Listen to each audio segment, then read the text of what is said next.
نحمده ونصلي على رسوله الكريم أما بعد فأعوذ بالله من الشيطان الرجيم بسم الله الرحمن الرحيم إن الدين عند الله الإسلام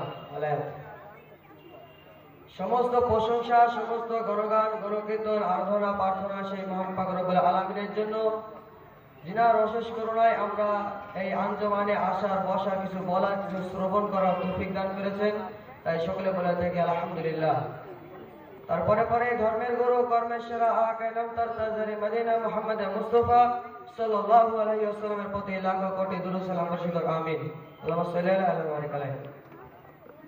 মঞ্চে উপস্থিত সম্মানিত সুযোগ্য সভাপতি মহাশয়, বিচারক মণ্ডলী ও অত্র মাদ্রাসার শিক্ষকগণ, আমার সামনে বসে থাকা ছোট বড় তলবাইরি ভাষিগণ ও শ্রোতা বিন্দু, আমি এই বাৎসরিক আঞ্জমানে যে বিষয়টি নিয়ে আলোকপাত করতে চাচ্ছি সেটি হলো ইসলাম কি, ইসলাম পরিচিতি। ইসলাম হলো সকল প্রকার ইবাদতের মূল, আর ইসলামে আল্লাহ তাআলার একমাত্র দিন। আল্লাহ তাআলা বলেন ইন্নাদ দীনা ইনদাল্লাহিল ইসলাম, নিশ্চয় ইসলাম আল্লাহ তাআলার একমাত্র দিন এবং জীবন ব্যবস্থা। সূরা আল ইমরান নম্বর 19। মানব জীবনে একমাত্র পরিপূর্ণ জীবন ব্যবস্থা হলো ইসলাম, আর ইসলাম যাবতীয় সংযোজন ও বিজয়জনতা মুক্ত। আল্লাহ তাআলা ইরশাদ করেন আল-ইয়াওমা আকমালতু লাকুম দীনাকুম ওয়া আতমামতু আলাইকুম নি'মাতি ওয়া রাদিতু লাকুমুল ইসলাম দীনা। আজ আমি তোমাদের জন্য তোমাদের দিনকে পরিপূর্ণ করে দিলাম এবং তোমাদের প্রতি আমার নিয়ামতকে সম্পূর্ণ করে দিলাম এবং তোমাদের দিনকে আমি ইসলাম হিসেবে পছন্দ করে নিলাম। সূরা আল-মাইদা নম্বর 3। আল্লাহ তার বান্দার নিকটে নির্ভেজাল ব্যতীত অন্য কোন ধর্ম পথ কবুল করবেন না। আল্লাহ তাআলা বলেন ওয়া মান ইয়াবতাগি গায়রাল ইসলামি দীনান ফালা ইউকবালা মিনহু ওয়া হুয়া ফিল আখিরাতি মিনাল খাসিরিন।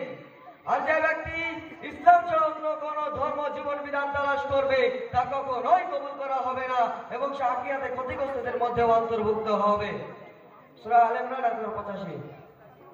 عن ابن عمر أن النبي صلى الله عليه وسلم قال بني الإسلام على خمس شهادة أن لا إله إلا الله وأن محمدا رسول الله وإقام الصلاة وإيتاء الزكاة والحج وصوم رمضان। আব্দুল্লাহ ইবনে উমর রাদিয়াল্লাহু বর্ণিত, তিনি বলেন রাসূল সাল্লাল্লাহু আলাইহি ওয়াসাল্লাম বলেছেন ইসলামের ভিত্তি 5টি সময়ের উপর।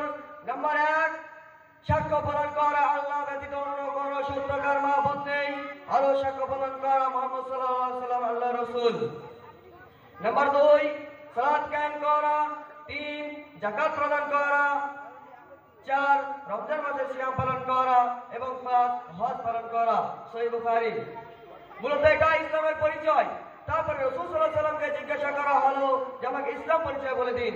উত্তরে মুহাম্মদ সাল্লাল্লাহু আলাইহি ওয়াসাল্লাম বললেন আল ইসলামু আন তাশহাদু আন লা ইলাহা ইল্লাল্লাহ ওয়া আন্না মুহাম্মাদার রাসূলুল্লাহ ওয়া তুকিমাস সালাহ ওয়া তুতিয়াজ যাকাত ওয়া তাসুমা রমাজান ওয়া তুহজ্জাল বাইতা ইন ইসতাতা ইলাইহি সাবিলা।